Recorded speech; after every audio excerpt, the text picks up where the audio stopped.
After watching this video, you will know the relationship between all of the S's in 5S, description of set and order, how layout of the overall work area impacts set and order, how the layout of the immediate work area impacts set and order, the transition from set in order to shine, the process of shine, the benefits of shine, a summary of actions to perform shine properly.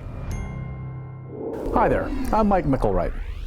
In our previous video training sessions covering the topic of 5S, we learned how to properly plan for a 5S event, and we learned how to go about the all-important sort process effectively and efficiently. Please remember, the tendency is to want to start set in order before sort is completed. Try as much as possible to resist this temptation. Now in this training video, we will cover steps 2 and 3 of the 5S process, set in order and shine.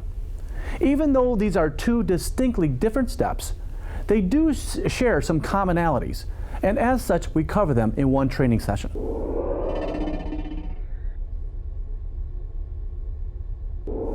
So where are we in the big picture of the 5S process?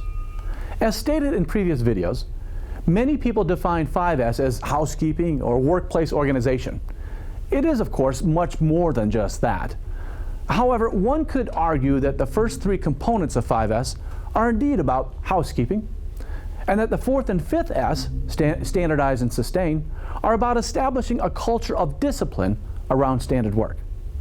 This is the reason that 5S is a foundational tool for all lean transformations. So one could say that 5S is made up of 3S plus 2S. And in this video, we will complete the 3S portion, or the housekeeping portion of the 5S process, before proceeding on to the last 2 S's.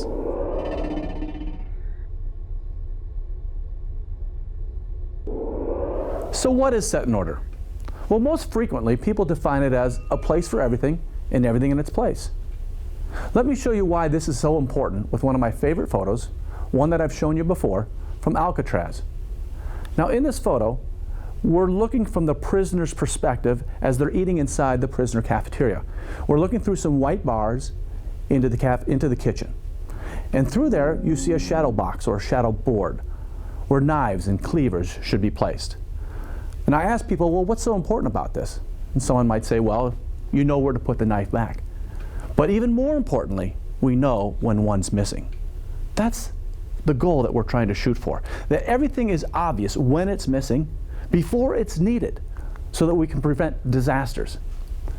This photo, mind you, was from the 1930s when Al Capone was there. And it demonstrates how set in order is the core of standardization. It's also interesting to note that a shadow box existed in the 1930s. This is nothing new. Now, how is set in order the core of standardization? Well, let's say that this shadow board was very effective and perhaps it thwarted any prisoner attacks because there was a knife missing.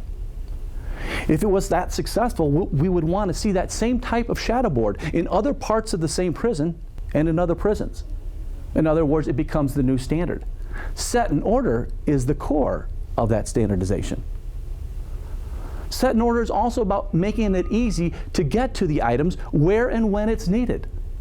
Some companies, in fact, set a standard or a guideline that any one item in the workplace should be found in less than X number of seconds, perhaps maybe 10 or 15 seconds. Or then it has to be reset in order if it's greater than that time. Think of this in your own work area when you try to get to supplies or materials or tools, or perhaps even a document on your network.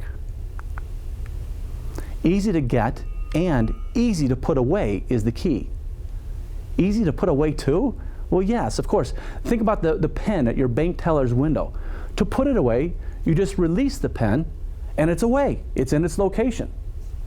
Easy is the key word, making it easy to put away and to get to.